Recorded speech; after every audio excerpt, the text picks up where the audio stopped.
পৌষের সন্ধ্যায় শোনা যায় টুসু গানের চেনা সুর, চেনা কোরাস। সামাজিক জীবনযাত্রার কাহিনীতে গাঁথা টুসু গান। রাঢ় বাংলার এই প্রাচীন লোকগান পরম্পরায় টিকে রয়েছে লালমাটির জেলায় বাঁকুড়ায়।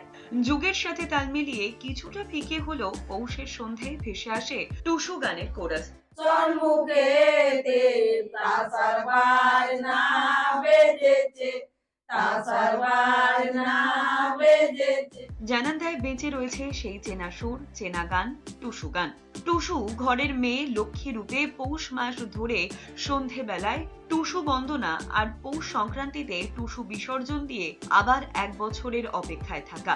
টুসু বন্দনা আর পৌষ সংক্রান্তিতে পিঠে পুলি জমে ওঠে বাংলা ও বাঙালির আবেগ পৌষ পার্বণে।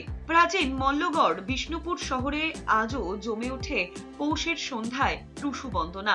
পৌষ সংক্রান্তিতে টুসু বিসর্জনের মধ্যে দিয়ে শুরু হয়ে যায় আগামী পৌষের কাউন্টডাউন।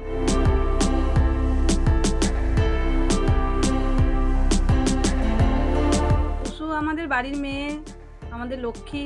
এই টুসু গান আমার মা দিদারা সব ছোটবেলা থেকে শুনে আসছি। বাড়িতে রেয়াজ হতো পৌষ মাস এলেই, 1 তারিখ থেকেই মানে অঘ্রান মাসের সংক্রান্তি দিন থেকেই ওকে পাতা হতো। তখন থেকেই টুসু গানের প্রতি আকৃষ্ট হয়ে গেছি। এখন আপাতত টুসু গান করছি, আগামী দিনে কি হবে সেটা বলতে পারবো না। তো এখন আমরা করছি, চালিয়ে যাবো আর কি। টুসু গান আমাদের খুব ভালো লাগে, আমরা খুব টুসু গানকে ভালোবাসি। আমাদের জীবনের দুঃখ, কষ্ট, আনন্দ সব আমরা টুসু মায়ের কাছে আমরা শোনাই। প্রতিদিন সন্ধ্যেবেলায় মানে টুসুকে আমরা গান শুনে ঘুম পাড়াই। পুরো 1 মাস ধরে আমাদের এই ইয়েটা চলে। সেশন করে আমরা টুসুকে আমাদের সামনে যমুনা বাঁধ আছে, যমুনা বাঁধে আমরা বিসর্জন দিয়ে আসি।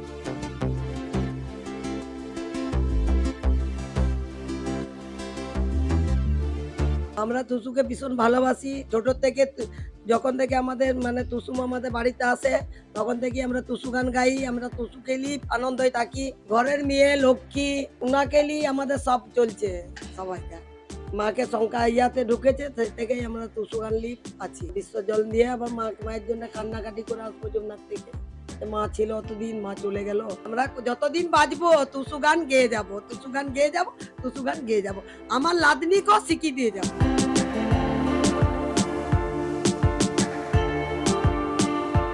রাহুলের রিপোর্ট, এস নিউজ।